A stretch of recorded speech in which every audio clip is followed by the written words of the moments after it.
Brazil നഗരമായ ഇറ്റായിറ്റൂബയിലെ ഒരു പുലർക്കാലം. ഭൂമിയിൽ സൂര്യവെളിച്ചം പരക്കുന്നേ ഉണ്ടായിരുന്നുള്ളൂ. 100 പൗണ്ടോളം വരുന്ന സ്വർണ്ണക്കട്ടകളുമായി ഇറ്റായിറ്റൂബയിലെ വനാന്തരങ്ങളിൽ നിന്ന് ഒരു സെസ്ന ജെറ്റ് വിമാനം പറന്നുയരുന്നു. ഏതാനും മണിക്കൂറുകളെടുത്ത് ആമസോണ സംസ്ഥാനത്തെ മനൌസിൽ ആ വിമാനം ലാൻഡ് ചെയ്തു. സെസ്നയിൽ നിന്ന് പുറത്തിറങ്ങിയ യാത്രക്കാരനെ ആ സമയത്ത് വിമാനത്താവളത്തിലുണ്ടായിരുന്ന മറ്റൊരാൾ ഒരു വെള്ള ഫോക്സ്വാഗൻ കാറിൽ കയറ്റിക്കൊണ്ടുപോകുന്നു. വിമാനത്താവളം വിട്ട് ഏതാനും മിനിറ്റുകളെ ആയിട്ടുണ്ടായിരുന്നുള്ളൂ.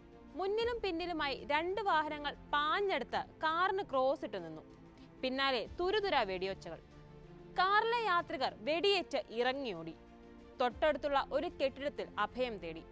വിവരമറിഞ്ഞ ഫെഡറൽ പോലീസ് സ്ഥലത്തെത്തുമ്പോഴേക്കും അക്രമികൾ രക്ഷപ്പെട്ടിരുന്നു.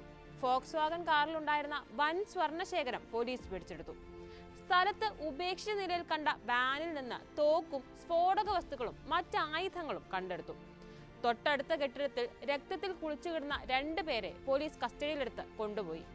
ഇറ്റായിറ്റൂബയിൽ നിന്ന് മഞ്ഞ ലോഹങ്ങളുമായി പറന്നയാൾ ബ്രസീലിലെ സ്വർണ്ണക്കടത്ത് ലഹരിക്കടത്ത് സംഘങ്ങളുമായി നേരിട്ട് ബന്ധമുള്ള ബെനിൽഡോ റോഡ്രിഗസ്. നഗരത്തോട് ചേർന്നുള്ള ആമസോൺ കാടുകളിൽ നിന്ന് അനധികൃതമായി കുഴിച്ചെടുത്ത് സംസ്കരിച്ച സ്വർണ്ണക്കട്ടകളുമായാണ് അയാൾ മനൌസിൽ പറന്നിറങ്ങുന്നത്. അവിടെ സ്വീകരിച്ച് കാറിൽ കയറ്റിക്കൊണ്ടുപോയ ആ ജെറ്റ് വിമാനത്തിന്റെ ഉടമ സ്വർണ്ണക്കടത്തിൽ റോഡ്രിഗോസിന്റെ കൂട്ടാളി. അവരെ നടുറോഡിൽ ആക്രമിച്ചത് കുപ്രസിദ്ധ കൊള്ള സംഘം റെഡ് കമാൻഡിലെ അംഗങ്ങളും. റോഡ്രിഗസും കൂട്ടാളിയും അമേരിക്കയിലേക്ക് കടത്താനിരുന്ന ആ സ്വർണ്ണക്കട്ടികൾക്ക് ഇന്ന് $4 മില്യൺ വില വരും. ഏകദേശം 345 കോടി രൂപ. പതിറ്റാണ്ടുകളായി ബ്രസീൽ ഭരണകൂടത്തിന് തലവേദന സൃഷ്ടിക്കുന്ന വൻ ലഹരി സ്വർണ്ണക്കടത്ത് അധോലോകത്തിലെ ചെറിയ കണ്ണികൾ മാത്രമാണ് റോഡ്രിഗസും കൂട്ടാളിയും അവരെ ആക്രമിച്ച റെഡ് കമാൻഡ് സംഘവും. 2024 ഇവരുടെ അറസ്റ്റിലേക്ക് നയിച്ച സംഭവ വികാസങ്ങൾ നടക്കുന്നത്. ബ്രസീലിലെ അനധികൃത സ്വർണ്ണ ഖനനത്തിന്റെയും സ്വർണ്ണക്കടത്തിന്റെയും തലസ്ഥാനമാണ് ഇറ്റായിറ്റൂബ. സ്വർണ്ണക്കട്ടിയുടെ നഗരം എന്ന അർത്ഥത്തിൽ നഗറ്റ് സിറ്റി എന്നൊരു വിളിപ്പേരുകൂടിയുണ്ട് ഈ പ്രദേശത്തിന്.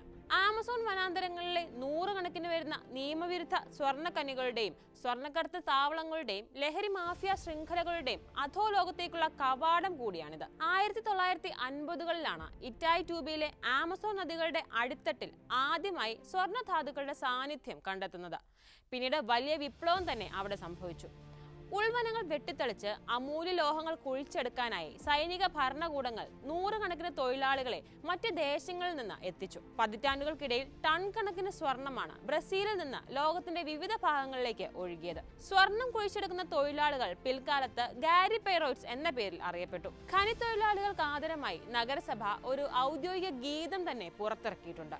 ഇതിനു പുറമെ നഗരമധ്യത്തിലെ പ്രധാന ലാൻഡ്മാർക്കുകളിലൊന്നായി ഇവിടെ സ്ഥാപിച്ച ഗാരിപെയ്റോ പ്രതിമ മാറി. ബ്രസീലിന്റെ ഭാഗ്യം കുഴിച്ചെടുത്ത തൊഴിലാളികൾ ഇറ്റായിറ്റൂബയുടെ ചരിത്രവുമായും ജീവിതവുമായും എത്രമാത്രം ഇഴുകിച്ചേർന്നിരിക്കുന്നു എന്ന് വിളിച്ചു പറയുന്നു ഇതെല്ലാം. ഭരണകൂടത്തിന്റെ ആശീർവാദത്തോടെയും സഹായ സഹകരണങ്ങളോടെയും വളർന്ന ഗാരിപെയ്റോസ് പക്ഷേ ഇന്ന് സൈന്യത്തിന് പോലും നിയന്ത്രിക്കാനാകാത്ത തരത്തിൽ വൻ അധോലോകമായി പടർന്ന് പന്തലിച്ചിരിക്കുകയാണ്. ചുരുങ്ങിയത് 40,000 പേരെങ്കിലും ഇപ്പോൾ ഇവർക്കിടയിൽ സജീവമായി പ്രവർത്തിക്കുന്നുണ്ടെന്നാണ് സർക്കാർ കണക്ക്. ബ്രസീലിന്റെ ക്രമസമാധാന നിലയിൽ മാത്രമല്ല രാജ്യത്തെ പാരിസ്ഥിതിക രംഗത്തും വലിയ ഭീഷണിയായി മാറുകയാണ് ഇവരും ഇവരുടെ സ്വർണ്ണഖനികളും.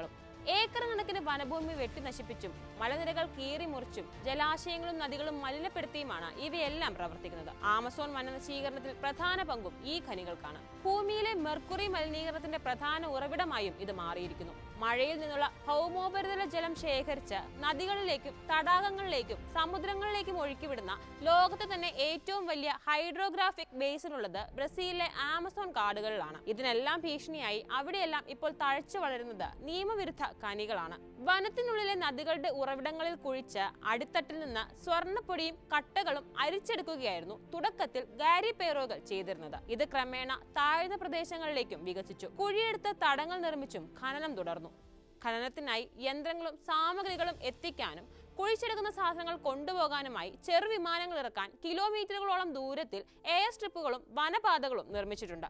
എണ്ണമറ്റ ക്രിമിനൽ ലഹരി മാഫിയ സംഘങ്ങൾ ബ്രസീലിലെ ആമസോൺ വനാന്തരങ്ങളിൽ സജീവമാണിപ്പോൾ. Red command, first capital, command എന്നിങ്ങനെ 2 പ്രബല സംഘങ്ങളാണ് പ്രധാനമായും ഈ അധോലോകത്തെ നയിക്കുന്നത്. ബ്രസീലിലെ 10 സംസ്ഥാനങ്ങളിലായി 772 ആമസോൺ മുനിസിപ്പാലിറ്റികളുണ്ട്. ഇതിൽ 260 മാഫിയ സംഘങ്ങൾ ശക്തരാണെന്നാണ് 2023 Brazilian forum on public safety പുറത്തുവിട്ട പഠനം ചൂണ്ടിക്കാട്ടുന്നത്. റെഡ് കമാൻഡിന്റെ നിയന്ത്രണത്തിലാണ് ഇതിൽ ഭൂരിഭാഗം പ്രദേശങ്ങളും ഉള്ളത്. ആമസോൺ കാടുകളിൽ സമാന്തര ഭരണം പോലെയാണ് മാഫിയ സംഘങ്ങൾ പ്രവർത്തിക്കുന്നതെന്നാണ് അനധികൃത ഖനന പ്രവർത്തനങ്ങളെക്കുറിച്ച് പഠിക്കാൻ ഏൽപ്പിക്കപ്പെട്ട ഫെഡറൽ പ്രോസിക്യൂട്ടർ അഭിപ്രായപ്പെട്ടത്. ലഹരിക്കടത്തുമായി കഴിഞ്ഞിരുന്ന ക്രിമിനൽ സംഘങ്ങൾ സ്വർണ്ണ ഖനികളിലൂടെ പുതിയ മാർക്കറ്റ് കണ്ടെത്തിയിരിക്കുകയാണെന്നും അദ്ദേഹം ചൂണ്ടിക്കാട്ടുന്നു. 2015-നും 2020-നും ഇടയിൽ ബ്രസീലിൽ ഉൽപ്പാദിപ്പിക്കപ്പെട്ട സ്വർണത്തിന്റെ പാതിയും അനധികൃതമായ ഖനനത്തിലൂടെയാണെന്ന് സാവോ പോളോ ആസ്ഥാനമായുള്ള തിങ്ക് ടാങ്ക് ആയ ഇൻസ്റ്റിറ്റ്യൂട്ട് ഓഫ് എൻസ്കോളേഴ്സ് നടത്തിയ പഠനത്തിൽ പറയുന്നു. ഏകദേശം 229 ടൺ വരും ഇത്. ഇന്നത്തെ മൂല്യവുമായി തട്ടിച്ചു നോക്കിയാൽ $20 ബില്യൺ